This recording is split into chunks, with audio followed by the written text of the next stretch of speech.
quite often athletic trainers will do something, they'll buy a program, they'll buy a piece of equipment, and not always take the time to learn how to implement it properly. And I think that that's one of the most important things that ImPACT as a company can do, is to continue to promote the continuing education and the appropriate use of the product. Those of us that are practitioners that are out there using it on a daily basis in the schools and clubs and at the pro level, we still see folks wanting to use it and are motivated to use it appropriately. They're looking for the right answers, but again, without the proper training, don't realize that they're well intended but a little bit misinformed. So, and this is where when we talk to athletic trainers, we just remind them constantly, we're stewards of our athletes. We're there for one reason, and it's to protect our players, to make sure that they can compete in a healthy environment.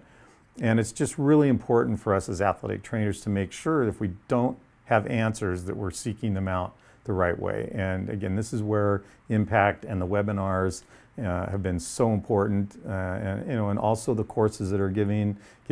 I always tell our athletic trainers that are using ImPACT, there's usually a course before the NATA National every year. I highly recommend that because it brings you up to date on what's going on, and you can leave the course knowing that I truly am implementing best practices for my athletes, whether it's at the school site or at the clinic, at the pro level. Concussion management is changing all the time. The technology is going to change every day, but the one thing that's not going to change is the fact that we have to treat our patients. We have to treat our athletes, and in order to do that, we've got to have really sound clinical objective information, and that's what ImPACT does for us.